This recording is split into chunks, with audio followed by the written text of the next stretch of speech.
সুধী ভক্তবৃন্দগণ, 4 October 2024 শুক্রবারে শ্রীধাম রাধাকুণ্ডে এসে উপস্থিত হয়েছি। 3 তারিখে 3 অক্টোবর 2024 বৃহস্পতিবারে কলকাতা থেকে ট্রেন ধরেছিলাম। কলকাতা চিতপুর রেল স্টেশন থেকে ট্রেন ধরেছি। 12টা 10 মিনিটে ট্রেন ছেড়েছে এবং শুক্রবারে, পরের দিন শুক্রবারে বিকাল 3টার সময় এসে আমরা মথুরা রেল স্টেশনে পৌঁছেছি। আর সেখান থেকে আমরা তারপরে টোটো করে গিরিরাজ গোবর্ধন হয়ে রাধাকুণ্ডে এসে পৌঁছেছি। বেডিংপত্র রেখে দিয়ে আমরা কুণ্ডে স্নান করতে গিয়েছি। আমাদের রাধাকুণ্ড বৃন্দাবনে একটি প্রথা আছে। বৃন্দাবন ধাম থেকে যদি কোনো বৈষ্ণব, সাধু, মহারাজ, মহাত্মা বঙ্গদেশে গমন করেন, অর্থাৎ বৃন্দাবন থেকে 84 কোটি ব্রজমণ্ডলের বাইরে কোথাও তিনি যান, তাহলে আসার সঙ্গে সঙ্গে তিনাকে রাধাকুণ্ডে স্নান করতে হবে। রাধাকুণ্ডে স্নান না করলে তিনাকে ঠাকুরঘরে ঢুকানো, রান্নাঘরে ঢুকানো বা ঠাকুর সেবার অধিকার দেওয়া হয় না। কারণ বাইরে যাওয়ার পরে স্পর্শদোষ এসে যায়। খাওয়া দাওয়ার মাধ্যমেও কিছু দোষ হয়, সঙ্গদোষ কিছু হয়, স্পর্শদোষ হয়। এই জন্য বাইরে থেকে এসেই আগে রাধাকুণ্ডে শ্যামকুণ্ডে স্নান করে নিতে হবে। তারপরে আপনি সমস্ত ভগবত সেবা কার্যে অধিকার পেয়ে গেলেন, বিগ্রহ সেবার অধিকার পেয়ে গেলেন বা ঠাকুরের জন্য রান্নাবান্নার কাজেও অধিকার পেয়ে গেলেন। এই জন্য আমরা এসে বেডিংপত্র রেখেই শুক্রবারে, তখন হবে 3:30 বা 4টে হবে বিকাল, আমরা রাধাকুণ্ড শ্যামকুণ্ডে স্নান করতে যাই। আপনারা সবাই জানেন যে ভগবান শ্রীকৃষ্ণ অরিষ্টাসুরকে বধ করারকে নিমিত্ত করে এই শ্যামকুণ্ড আবিষ্কার করেছিলেন। এটা হলো শ্যামকুণ্ড। এই জন্য ভক্তরা শ্যামকুণ্ডে স্নান করতেছেন। আর ওইদিকে ছিল রাধাকুণ্ড। প্রথমেই রাধাকুণ্ডে এসে স্নান করতে হয়। রাধাকুণ্ডে স্নান করার পরে শ্যামকুণ্ডে স্নান করতে হবে এবং শ্যামকুণ্ডে স্নান করার পর পুনরায় গিয়ে আবার রাধাকুণ্ডে স্নান করতে হবে। এটি হলো স্নানের মহিমা এবং কুণ্ডের মহিমা। তো আমরা প্রথমে রাধাকুণ্ডে স্নান করা হয়েছে, তারপরে এই শ্যামকুণ্ডে স্নান করা হচ্ছে। ভগবান শ্রীকৃষ্ণ গোপীদের সঙ্গে নিত্যলীলা করতে গিয়ে বিশ্ব ব্রহ্মাণ্ডের যত তীর্থ ছিল সমস্ত তীর্থকে আহ্বান করেছিলেন, করে এই শ্যামকুণ্ডে এনেছিলেন। অর্থাৎ এই শ্যামকুণ্ড এবং রাধাকুণ্ডেতে 60,000 কোটি তীর্থ বিরাজ করিতেছেন। আর এখানে স্নান করলে পরে আপনাকে 60,000 কোটি তীর্থেতে স্নান করা হয়ে গেল। যদিও স্নানের বিশেষ মহিমা হলো কার্তিক মাসের কৃষ্ণপক্ষের অষ্টমী তিথি রাত্রে 12টায়, কিন্তু তথাপিও আপনি যখন তখনই রাধাকুণ্ডে স্নান করতে পারেন। কারণ সেই তীর্থের জল তো কুণ্ডেই থেকে যাচ্ছে। তীর্থগণ যা এসেছিলেন, উপস্থিত হয়েছিলেন, তারা যাবেন কোথায় বেরিয়ে। তো এইবার একটু বেশি পরিমাণের বৃষ্টি হওয়ায় বৃন্দাবনে দেখেন রাধাকুণ্ড শ্যামকুণ্ডের সবগুলা সিঁড়ি ডুবে গিয়েছে। তো এদিকে দমকল লাগানো হয়েছে, দমকল লাগিয়ে জল সিঁচা হচ্ছে।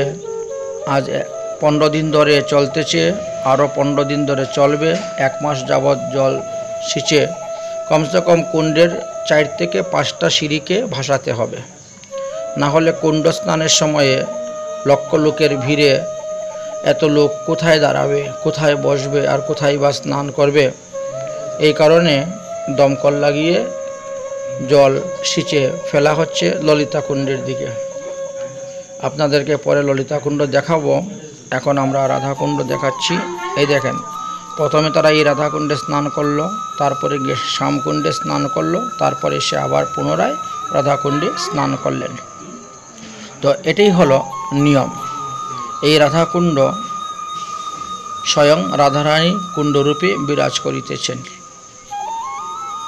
শ্যামকুণ্ডীর যেমন মহিমা তেমন রাধাকুণ্ডেরও মহিমা।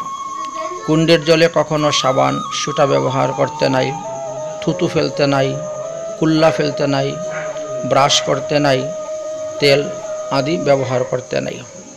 প্রথমেই কুণ্ডেশ্বরীকে কুণ্ডের প্রণাম করতে হয় তীর্থকে, তারপর তীর্থের জল মস্তকে ধারণ করতে হয়, তারপরে তীর্থের জল মুখে দিয়ে আচমন করতে হয়, পান করতে হয়, তারপরে কুণ্ডে স্নান করতে হয়। রাধাকুণ্ডে স্নান করার জন্য, শ্যামকুণ্ডে স্নান করার জন্য লোহার জিঞ্জিল দেওয়া হয়েছে, কারণ জলের নিচে অনেক সময় কাই পড়ে যায় এবং সিঁড়িগুলা পিছল হয়ে যায়। এই জন্য এই রাধাকুণ্ড শ্যামকুণ্ডের প্রতিটি ঘাটের মধ্যেই 3 ফুট দূর দূরই একটা করে জিঞ্জিল দেওয়া আছে। সেই জিঞ্জিল ধরে স্নান করেন যারা সাঁতার জানে না। যেমন আমি সাঁতার জানি, তাই বলে দেখেন আমি কুণ্ডে সাঁতার দিচ্ছি, সাঁতার দিয়ে যারা সাঁতার জানে তারা সাঁতার দেয়। আমরা কুণ্ডের এপার থেকে ওপারে সাঁতার দিয়ে যাই, ওপার থেকে এপারে সাঁতার দিয়ে আসি। এই কুণ্ডের গভীরতা প্রায় 35 থেকে 40 ফুট গভীর আছে জল। এখন বর্তমানে 40 ফুট জল আছে এই কুণ্ডের মধ্যে। কিন্তু এই 40 ফুট জলের নিচে থেকেও আমরা বালতি দিয়ে রশি দিয়ে রস তুলি, তিলক করার জন্য যে রজ, সেই রজ আমরা তুলি। একটা 80 হাত লম্বা আমরা রশি নেই, সেই রশির মধ্যে লোহার বালতি বেঁধে সাঁতার দিয়ে গিয়ে মধ্যেখানে ফেলে দেওয়া হয় এবং তারপরে মাজান্ন বা ঘাটের দিকে দাঁড়িয়ে ধীরে ধীরে টানতে হয়। টেনে টেনে টেনে টেনে যখন আনা হয় তখন সমস্ত বালতি ভরে কুণ্ডের মাটি, এটাকে রজ বলা হয়, সেই কুণ্ডের রজ। এই রজ তখন আমরা নিয়ে আসি, তিলক ধারণ করার জন্য ব্যবহার করা হয়। মহাপ্রভু স্বয়ং এই রাধাকুণ্ডের মাটি দিয়ে তিলক রচনা করেছিলেন। মহাজনগণ পদ রচনা করে গিয়েছেন। নাম জানি না আইল এক নবীন সন্ন্যাসী, সে মুখে বলে রাধা রাধা রাধা কুণ্ডের মাকে কাদা। এর আগে গোপীচন্দনের মহিমার কথা শাস্ত্রে বর্ণন করা আছে, কিন্তু মহাপ্রভু যখন সেই রাধাকুণ্ড শ্যামকুণ্ডকে প্রকট করলেন, এই সমস্ত তৃপ্ত তো লুপ্ত হয়ে গেছিল। প্রকট করলেন, আর প্রকট করার পরে এই রাধাকুণ্ডে রস দিয়ে তিলক রচনা শুরু হয়ে গেছে। তো এই দেখেন আমি রাধাকুণ্ড থেকে স্নান করে এবার আমি শ্যামকুণ্ডে যাচ্ছি এবং শ্যামকুণ্ডকে দণ্ডবত প্রণাম করলাম, করে এবার আমি শ্যামকুণ্ডের জলে স্নান করতেছি। রাধাকুণ্ডটা রাধারানী দৈর্ঘ্য প্রস্থ খুব সুন্দর করে ম্যাপে অঙ্কন করে তৈরি করেছিলেন, কিন্তু শ্যামকুণ্ডটা ভগবান শ্রীকৃষ্ণের পদচিহ্নের মতন, একটা দিক ছোটো, যেমন পায়ের গোড়ালিটা আমাদের ছোটো থাকে, পায়ের অগ্রভাগটা আমাদের বড় থাকে, ঠিক তেমনিভাবে এই দেখেন শ্যামকুণ্ড। আর এই শ্যামকুণ্ডের পূর্ব দক্ষিণ কোণাতেই 2টা খেজুর গাছ আছে, তার নিচেই মহাপ্রভু বসে এই রাধাকুণ্ড শ্যামকুণ্ডকে প্রকট করেছিলেন, ধ্যানের দ্বারা বলেছিলেন। তারপরে ওই স্থানের কাছেই আমার একটি ছোট্ট কুটিয়া আছে, যেটাকে মহাপ্রভু টিলা ঘেরা বলা হয়। তখন তো চতুর্দিকে টিলা ছিল, আর মধ্যেখানে এই শ্যামকুণ্ড রাধাকুণ্ড লুঙ্গা তৈরি হয়েছিল। এবার আমি আবার পুনরায় রাধাকুণ্ডে এসে পৌঁছে গেছি এবং আবার রাধাকুণ্ডে স্নান করব, ডুব দিব এইভাবে। তো রাধাকুণ্ড শ্যামকুণ্ডে এইভাবে স্নান করতে হয়। রাধাকুণ্ড শ্যামকুণ্ড খনন করার পরে যে মাটি উঠেছিল সেই মাটি ওই স্থানে ফেলেছিলেন। আমরা এখন বর্তমানে আমি যে এখানে কুটিয়ায় বাস করি, এই জন্য এর নাম মহাপ্রভু টিলা ঘেরা। মাটিগুলো স্তূপকৃত হয়ে টিলার আকৃতি ধারণ করেছিল, এই জন্য এটাকে টিলা ঘেরা নামে পরিচিত। অথবা বনকন্ডি পশ্চিম টিলা ঘেরা বলা হয়, কারণ বনকন্ডিকে এখন 2 ভাগে ভাগ করা হয়েছে, বনকন্ডি মহাদেবকে, তাই বনকন্ডি পশ্চিম টিলাঘেরা নামে এটা পরিচিত। যাই হোক, সেই স্থানেই রাধারানী আশ্রয় দিয়েছেন এবং সেখানে থেকেই ভজন করি। আর শ্যামকুণ্ডে আমাদের অধিকাংশ স্নান হয়ে যায়, যেহেতু কুণ্ডের পাশে। আর এটা হলো রাধাকুণ্ডের সঙ্গমস্থল। এই রাধাকুণ্ডের সঙ্গমস্থলে স্নান করতেছি। ভগবান বলছেন, রাধারানীর এই কুণ্ডে যে করে স্নান, রাধা সম প্রেম কৃষ্ণ তারে করেন দান। অর্থাৎ রাধারানীকে ভগবান শ্রীকৃষ্ণ যতটা ভালোবাসেন, এই কুণ্ডে যিনি স্নান করবেন তাকেও তিনি ততটা ভালোবাসবেন, তো তাকেও তিনি ততটা রাধা প্রেম দান করবেন, রাধা দাস্য দান করবেন। যার যে কামনা আছে, বাসনা আছে, সেই নিয়ে রাধাকুণ্ডে স্নান করলে মনোবাসনা পূর্ণ হয়।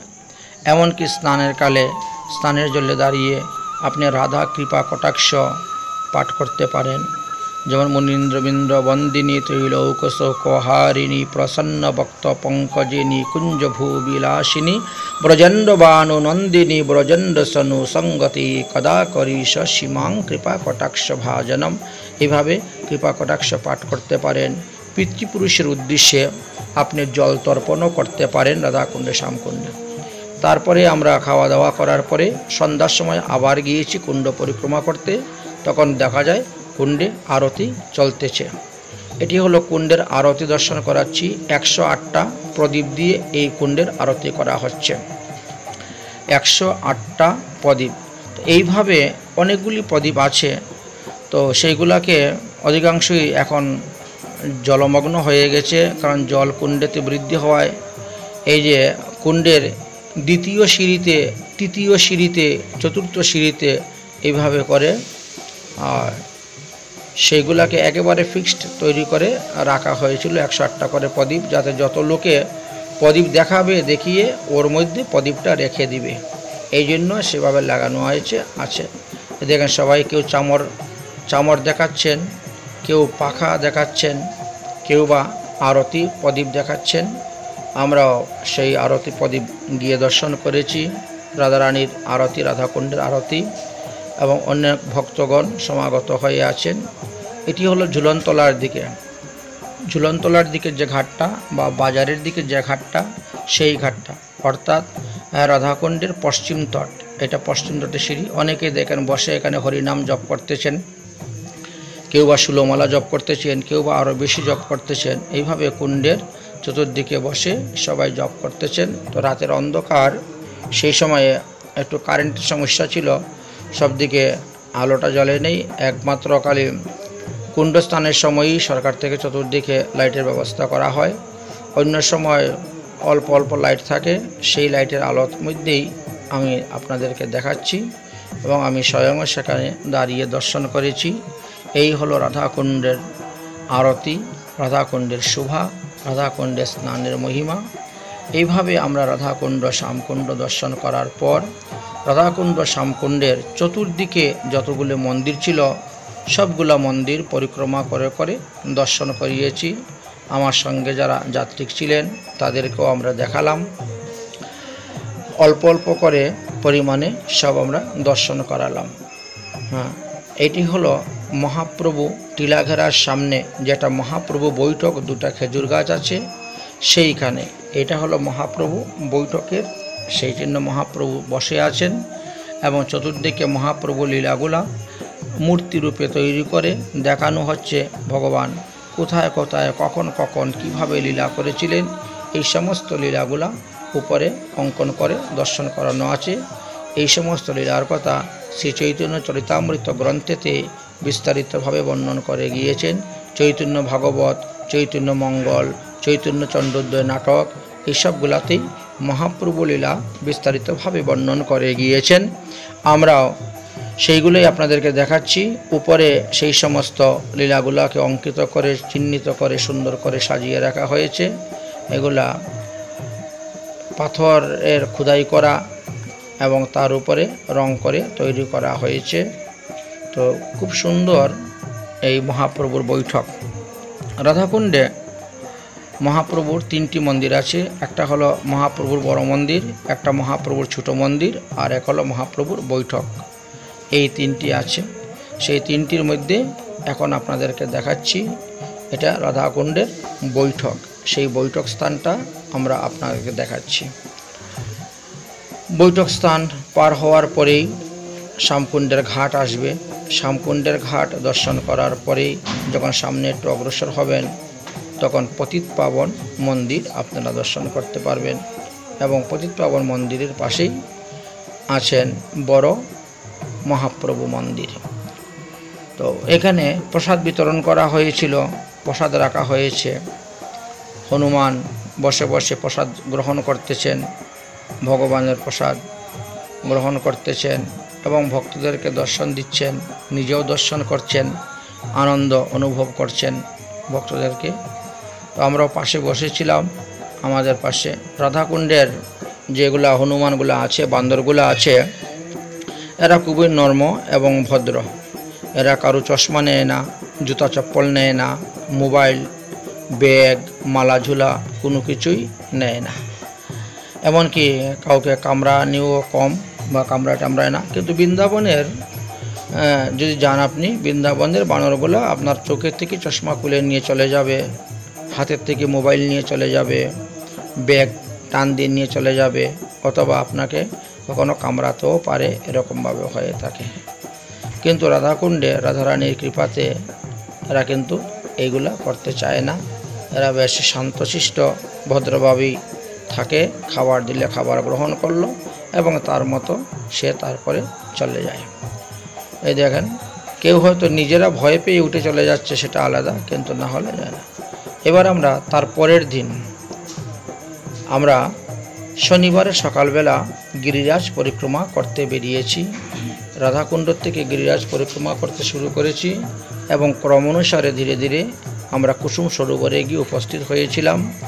এটা পদব্রজে 21 কিলোমিটার গিরিরাজ গোবর্ধন পর্বত, যেটা ভগবান শ্রীকৃষ্ণচন্দ্র তিনি 7 বৎসর বয়সে এই 7 ক্রুশ লম্বা গিরিরাজ গোবর্ধন পর্বতকে 7 দিন 7 রাত ধারণ করেছিলেন।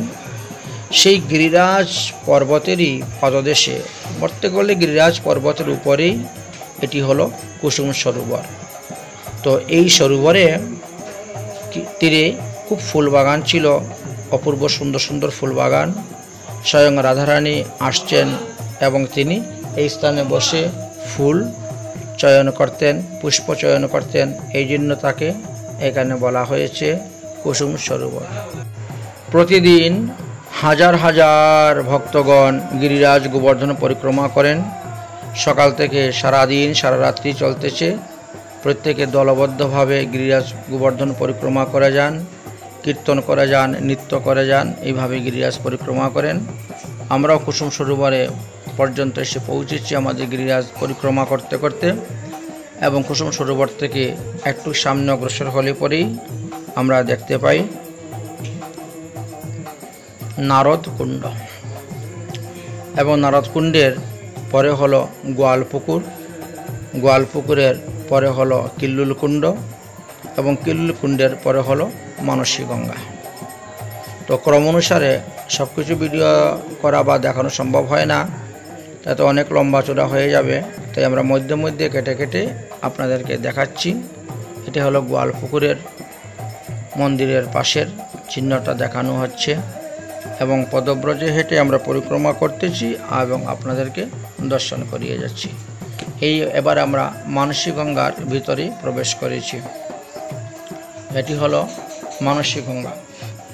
ভগবান শ্রীকৃষ্ণের মন হইতে প্রকট হয়েছিলেন এই গঙ্গা, এই জন্য তাকে মানসী গঙ্গা বলা হয়। এই মানসী গঙ্গার তীরেই চাকলেশ্বর মহাদেব অবস্থান করতেছেন। বৃন্দাবনের মধ্যে চাকলেশ্বর মহাদেব খুব প্রসিদ্ধ। এক হলেন গোপেশ্বর মহাদেব, তারপরে হলেন ভূতেশ্বর মহাদেব, আর তারপরে হলেন এই চাকলেশ্বর মহাদেব। এই চাকলেশ্বর মহাদেব এখানে অবস্থান করেন, এবং চাকলেশ্বর মহাদেবের মন্দির পার হওয়ার পরই ওই যে কোণার দিকে দেখতে পাচ্ছেন মন্দির, সেই স্থানে কৃষ্ণদাস সিদ্ধ বাবা অবস্থান করেছিলেন। কৃষ্ণদাস সিদ্ধ বাবা এমনই ভজানন্দে ছিলেন, তিনি একদিন দেখতে পাচ্ছেন যে এই মানসী গঙ্গাতে রাধারানী শ্রীকৃষ্ণ সখীদেরকে নিয়ে নৌকাবিলাস লীলা করতেছেন। রাধারানী নৌকার মধ্যে বসে তিনি পাটা ঝুলিয়ে ঝুলিয়ে জলের মধ্যে দিচ্ছেন, পা ধুচ্ছেন। এমন সময় হঠাৎ করে রাধারানীর চরণ থেকে নপুর পড়ে গিয়েছে জলের ভিতরে, যার কারণে রাধারানী খুব দুঃখ প্রকাশ করছেন। বাড়িতে গেলে পরে জটিলা কুটিলা কি বলবে, দুঃখ প্রকাশ করছেন। সিদ্ধবাবা লীলাস্মরণের মাধ্যমে তিনি তিনার ভজন কুটির থেকে এই দৃশ্যটি দর্শন করে রাধারানীর বিরহ দূর করার জন্য তিনি ভজন থেকে উঠেই দৌড় দিয়ে গিয়ে কুণ্ডের মধ্যে ঝাঁপ দিয়ে পড়েছিলেন। ঝাঁপ দিয়ে পড়েছেন, আর তো তিনি উঠেন না। সমস্ত শিষ্যগণ ভক্তগণ চিন্তার মধ্যে পড়ে গেছেন। দেখতে দেখতে 7 দিন 7 রাত গত হয়ে গিয়েছিল। 7 দিন পরে তিনি জলের থেকে উঠলেন। ওঠার পরে সবাই জিজ্ঞেস করেন, বলে আমি এই তো মাত্র ডুব দিলাম, দিয়ে নপুরটা জল থেকে তুলে রাধারানীর চরণে পরিয়ে আবার চলে এসেছি। তো এইভাবে এই মানসী গঙ্গাতে লীলা হয়। এটা কিন্তু সম্পূর্ণ গিরিরাজ গোবর্ধন পর্বতের উপরে। এই মানসী গঙ্গাটা গিরিরাজ গোবর্ধন পর্বতের উপরে। ভগবান কৃষ্ণচন্দ্র যখন লীলা করেছিলেন নিত্যলীলা, সেই সময় এ সমস্ত ব্রজবাসীগণ তারা বলেছিলেন যে আমরা প্রয়াগে যাব গঙ্গা স্নান করার জন্য। ভগবান শ্রীকৃষ্ণ বলেন, কেন প্রয়াগে গঙ্গা স্নান করতে যাবেন? গঙ্গা তো এইখানেই বিরাজ করতেছেন। আমার এই 84 কোষ ব্রজমণ্ডলের মধ্যে বিশ্ব ব্রহ্মাণ্ডের যত তীর্থ আছে সমস্ত তীর্থগণ বিরাজ করতেছেন, গঙ্গাও এখানে বিরাজ করতেছেন। আসো, তোমরা গঙ্গা স্নান যদি করতে চাও আসো, আমি তোমাদেরকে দেখাচ্ছি। এইভাবে ভগবান শ্রীকৃষ্ণ আদেশ দিলেন। আদেশ দেওয়ার সঙ্গে সঙ্গে এই স্থানে এসে মা গঙ্গা প্রকট হয়েছিলেন এবং ব্রজবাসীগণ এখানে স্নান, দান, তর্পণ, পিণ্ডিদান আদি সব কিছু করেছিলেন। তাই এই হলো সেই মানসী গঙ্গার দৃশ্য। এবার আমরা দানঘাটির দিকে অগ্রসর হচ্ছি। এই যে সামনে লম্বা একটি চূড়া দেখতে পেরেছেন, এটি হলো দানঘাটি। আর এই দানঘাটি মন্দিরে দর্শন করার জন্য আমরা রওনা হয়েছি। ভগবান শ্রীকৃষ্ণচন্দ্র স্বয়ং এখানে দানবিহারী রূপ ধারণ করে তিনি দান ছত্র গ্রহণ করেছিলেন রাধারানী ললিতা আদি সখীগণের নিকট হইতে। সেই সময়ে ভাগুরী মুনি একটি বিশাল যজ্ঞ করেছিলেন এই গিরিরাজ গোবর্ধন পর্বতে। পূর্ণমাসী দেবী তখন বললেন যে এই যজ্ঞেতে স্বেচ্ছায় তোমরা দান করতে পারো, যে যা দান করবে সেই পুণ্যফল অক্ষয় অভয় অমর হয়ে থাকবে। তাই শ্রীমতী রাধারানী ললিতা আদি সখীগণ তারা কলসের মধ্যে করে গব্যঘৃত স্বর্ণ কলসে করে নিয়ে রওনা হয়েছিলেন এবং এই স্থানে গিয়ে উপস্থিত হওয়ার পরে শ্রীগোবিন্দ তাদের কাছ থেকে দান গ্রহণের ছলনে সেখানে রাধাকৃষ্ণের মিলন হয়েছিল, কুঞ্জ মিলন হয়েছিল, যাহা পূর্ণমাসী যোগমায়া দর্শন করে কৃতার্থ হয়েছিলেন, ধন্য হয়েছিলেন। বৃন্দাবনে অধিষ্ঠাত্রী বৃন্দা দেবীও দর্শন করেছিলেন, কারণ তারা রাধা গোবিন্দের মিলন দর্শন করেই তৃপ্তিবিধান এবং তৃপ্তি লাভ করিয়া থাকেন। এই হলো সেই দানঘাটি। এই দানঘাটটি দর্শন করার পরে আমরা বড় পরিক্রমার দিকে রওনা হব। এই 21 কিলোমিটার পরিক্রমাকে 2 ভাগে ভাগ করা হয়েছে।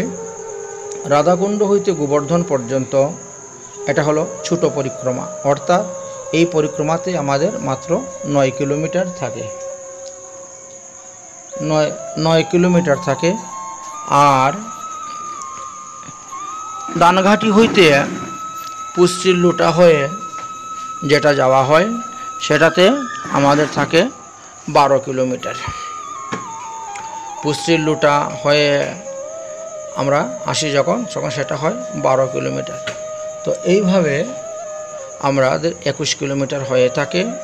আমরা তলহটি পার হয়ে গেছি, গিরিরাজ গোবর্ধনের তলহটি পার হয়েছি এবং আনুর গ্রামের আগেই এই গিরিরাজ গোবর্ধন পর্বত আপনাদেরকে দেখাচ্ছি। যে গিরিরাজ গোবর্ধন পর্বত দক্ষিণ ভারত, প্রথমে ছিলেন তিনি শালমলী দ্বীপে ছিলেন,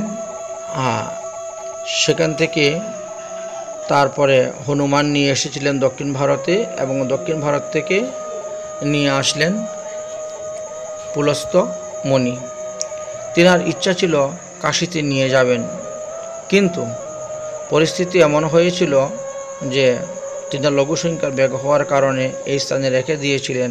গিরিরাজ গোবর্ধনে বললেন যে আমার তো আগেই প্রতিজ্ঞা ছিল আপনার সঙ্গে, আপনি পথ পরিশ্রান্ত হয়ে যেখানে রাখবেন সেখানে আমি থেকে যাব, আর দ্বিতীয়বার আমি যাব না। যার কারণে এইখানে থেকে গেলেন। তখন তিনি অভিসম্পাদ দিয়েছিলেন তিলে তিলে ক্ষয়প্রাপ্ত হবে, মাটির নিচে প্রবেশ করবে এই জন্য গিরিরাজ গোবর্ধন ধীরে ধীরে নিচের দিকে দেবে গেছেন। এইভাবে পরিক্রমা করতে করতে এবার আমরা গোবিন্দকুণ্ডে এসে উপস্থিত হয়েছি। এই যে দেখতে পাচ্ছেন এটা হলো গোবিন্দকুণ্ড। আর গোবিন্দকুণ্ডের যে বিগ্রহটা আপনাদেরকে দর্শন করালাম এটা হলো শ্রীনাথজি বিগ্রহ। এই শ্রীনাথজি বিগ্রহ প্রকটের এক সুন্দর কাহিনী আছে যে মাধবেন্দ্র পুরী যখন তীর্থ ভ্রমণ করতে আসছিলেন এবং মাধবেন্দ্র পুরী তীর্থ ভ্রমণ করতে করতে তিনি এই স্থানে এসে অবস্থান করেছিলেন এবং ওই স্থানে অবস্থান করার পর মাধবেন্দ্র পুরী তখন 3-4 দিনের উপবাস ছিলেন, কারণ তিনার অযাচিত বৃত্তি ছিল, তিনি কখনো কারো কাছে কিছু মেঘে যেচে খেতেন না। তাই ভগবান শ্রীকৃষ্ণচন্দ্র ছোট্ট রাখাল বালক বেশ ধারণ করে এক ভাণ্ড দুগ্ধ নিয়ে এসে উপস্থিত হলেন, হয়ে বলছেন, পুরী গোসাই দুগ্ধ লইয়া করো তুমি পান, মাগি কেন নাহি খাও, কিবা করো ধ্যান, কেন তুমি ধ্যান করতেছ, খাও। আমার এই ব্রজেতে মাগিয়া যাচিয়া খাইলে কোনো দোষ নেই, যাচিয়া মাগিয়া করো উদর পূরণ, নির্জনে বসিয়া করো নাম সংকীর্তন। তারপরে বললেন যে দুগ্ধ পান করে তুমি রাখো, তারপরে আমি রাত্রে এসে নিয়ে যাব। আর আসলেন না, রাত্রে স্বপ্নের ছলে আদেশ দিলেন যে গিরিরাজ গোবর্ধনের উপরে আমার এই বিগ্রহ আছে, এই বিগ্রহ এনে স্থাপন করো, পূজা করো। এইভাবে শ্রীনাথজি প্রকট হয়েছিলেন। এবার আমরা উত্তরপ্রদেশের সীমানা পার হয়ে এবার আমরা রাজস্থানের সীমানাতে এসে প্রবেশ হয়েছি। এই যে বর্ডারটা দেখলেন, বোর্ডটা দেখলেন, এই বোর্ড হলো রাজস্থানের সীমানা। গিরিরাজ গোবর্ধন পর্বত রাজস্থানে অল্প 1 কিলোমিটার বা 1.25 কিলোমিটারের মতন গিরিরাজ গোবর্ধন পর্বত রাজস্থানে পড়েছে, আর বাকি ইউপিতেই পড়েছে, অর্থাৎ উত্তরপ্রদেশ এবং রাজস্থান এই দুটাকে মিলিয়ে এই গিরিরাজ গোবর্ধন বিরাজ করতেছেন। আর 84 কোষ ব্রজমণ্ডল 3টি স্টেট মিলিয়ে পড়েছে, অর্থাৎ উত্তরপ্রদেশ, রাজস্থান আর হরিয়ানা, এই 3টাকে মিলিয়ে আমাদের এই 84 কোষ ব্রজমণ্ডল পড়েছে। যাই হোক, এই যে স্থানটি দেখতে পাচ্ছেন এখানে একটা ময়ূরের চিহ্ন আছে, ময়ূরের পাখার চিহ্ন আছে, সেটা দর্শন করাচ্ছি আপনাদেরকে। ময়ূর এখানে বসেছিল, ভগবান শ্রীকৃষ্ণ গোচারণে বংশীধ্বনি করেছিলেন, আর বংশীধ্বনিতে পাথর গলে গিয়ে ওই ময়ূরের পাখার ছাপ পড়ে গিয়েছিল। সেই ময়ূরের পাখার ছাপটা আপনাদেরকে এখানে দর্শন করিয়েছি। এবার আমরা আস্তে আস্তে অগ্রসর হব রাঘব পণ্ডিতের গুফার দিকে। এটি হলো একেবারে গিরিরাজের পুচ্ছস্থান, এখান থেকে পরিক্রমাটা ঘুরে যায়। তাই আমরাও একেবারে গিরিরাজ গোবর্ধন পর্বতের পুচ্ছস্থানে উপস্থিত হয়ে গেছি। এর পাশে 2টা কুণ্ড আছে, দেখতে পাচ্ছেন জলে ভরে পূর্ণ হয়ে গেছে। একটা হলো নবল কুণ্ড এবং একটা অপ্সরা কুণ্ড। আর সেটা পার হওয়ার পরেই রাঘব পণ্ডিতের গুফা দেখতে পাবেন। কলিযুগ পাবন অবতার শ্রী শ্রী গৌরাঙ্গ মহাপ্রভুর অন্তরঙ্গ প্রিয় পার্শ্ব ছিলেন এই রাঘব পণ্ডিত, যেটাকে আপনারা জানেন যে রাঘবের ঝালি প্রতি বৎসর জগন্নাথপুরীতে যায় গম্ভীরাতে মহাপ্রভুর সেবার জন্য। সেই রাঘব পণ্ডিত এইখানে বসে ভজন করেছিলেন। এই হলো গুফার দরজা, গুফার ভিতর। এইখানে রাঘব পণ্ডিত বসে ভজন করে সিদ্ধি লাভ করেছিলেন। তারপরে অনেক অনেক মহাত্মাগণ এখানে বসে ভজন করেছেন। পরিশেষে এটা গুফাটা বন্ধ করে দেওয়া হয় এবং চিহ্নস্বরূপে এটা রাখা হয়। আমরা সেই স্থান দর্শন করলাম।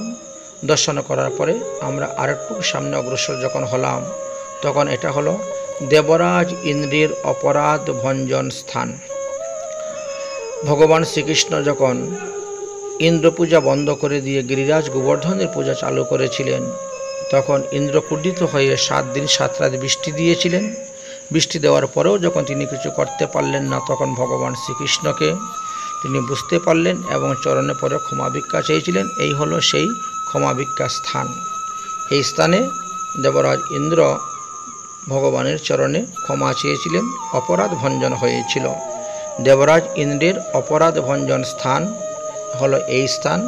আর এই স্থানেই তিনি সুরভি গাভী নিয়ে আসছিলেন, সুরভি গাভী এনে রেখেছিলেন। রেখে সুরভি গাভীর স্তনদুগ্ধ দিয়ে ভগবানকে স্নান করালেন। স্নান করিয়ে ভগবানের নাম ইন্দ্র রাখলেন গোবিন্দ, এবং তিনাকে স্নান করানোর পরে যে চরণামৃত, সেই চরণামৃত গিয়ে যেখানে পড়েছিল তার নাম গোবিন্দ কুণ্ড। আমরা একটু আগেই দর্শন করে আসলাম সেই গোবিন্দ কুণ্ড। এবার আমরা ইন্দ্রের অপরাধ ভঞ্জন স্থানে এসে উপস্থিত হলাম। আর তার একটুকু বামে গেলেই আমরা সুরভি কুণ্ড দেখতে পাব। সামনে সুরভি কুণ্ড অবস্থান করতেছেন। এই যে এখানে লেখা আছে সুরভি কুণ্ড, এর পাশেই কুণ্ড আছে, সেই কুণ্ডের নাম হলো সুরভি কুণ্ড। এবং সুরভি কুণ্ড দর্শন করার পরে যখন আপনি আরও কিছু দূর অগ্রসর হবেন, তখন আপনি পাবেন ঐরাবত কুণ্ড। এবং সেই ঐরাবত কুণ্ড খুব সুন্দর এবং দর্শনীয়, কারণ এখানে হাতিটা এনে রেখেছিলেন। আপনারা জানেন যে দেবরাজ ইন্দ্র হাতি ছাড়া চলতে পারেন না, তাই হাতির পৃষ্ঠে হয়ে দেবরাজ ইন্দ্র আসার পরে এই স্থানে তিনি হাতিটাকে রেখেছিলেন। রেখে গিয়ে পদব্রজে সুরভি গাভীকে নিয়ে ভগবান শ্রীকৃষ্ণের কাছে গিয়েছিলেন। এই জন্য এই স্থানে যে কুণ্ড তৈরি হয়েছে সেই কুণ্ডের নাম ঐরাবত কুণ্ড নামে পরিচিত। এবং ঐরাবত কুণ্ড পার হওয়ার পর আরও কিছু দূর অগ্রসর হলে আপনারা জ্যোতিপুরা মুখারবিন্দতে এসে উপস্থিত হবেন। দেখেন সমস্ত ভক্তগণ সে মুখারবিন্দ জ্যোতিপুরা উপস্থিত হয়েছেন এবং তারা দুগ্ধ দিয়ে গিরিরাজ গোবর্ধনকে স্নান করাচ্ছেন, গিরিরাজ গোবর্ধনকে বস্ত্রদান করতেছেন, গিরিরাজ গোবর্ধনকে মাল্যদান করতেছেন, গিরিরাজ গোবর্ধনের মিষ্টি ভোগ নিবেদন করা হচ্ছে। তো এখানে সমস্ত ভক্তগণ করে থাকেন, কারণ স্বয়ং সাক্ষাৎ ভগবান শ্রীকৃষ্ণচন্দ্র সর্বপ্রথম গিরিরাজ গোবর্ধনের পূজা এই স্থানে করেছিলেন, এই জ্যোতিপুরাতে। এই জন্য তার নাম মুখারবিন্দ হয়েছে। ভগবান শ্রীকৃষ্ণ এক অংশে নন্দবাবার কাছে দাঁড়িয়ে সেই পূজা দৃশ্য দর্শন করেছেন, আর এক অংশে তিনি নিজেই গিরিরাজ গোবর্ধন রূপে পর্বতের উপরে এখানে প্রকট হয়েছিলেন।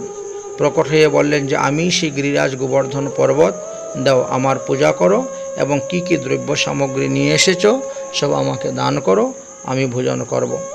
তো এইভাবে গিরিরাজ গোবর্ধন পর্বতের পূজা এই স্থানে হয়েছিল বলে এই স্থানটিকে মহিমা এতই বেশি যে সমস্ত লোক গিয়ে সর্বপ্রথম এই স্থানেই গিরিরাজ গোবর্ধনের পূজা করে থাকেন এবং দুগ্ধ চড়ানো হয়। প্রতিদিন কত কুইন্টাল দুগ্ধ যে গিরিরাজ গোবর্ধনকে চড়ানো হয়, স্নান করানো হয়, তার অন্ত নেই। সেই দুগ্ধ একটি নালা দিয়ে গিয়ে একটি কুণ্ডের মধ্যে সেটা পড়ে দুগ্ধকুণ্ড বা দধিকুণ্ড বা একে চরণামৃত কুণ্ড বলা হয়ে থাকে।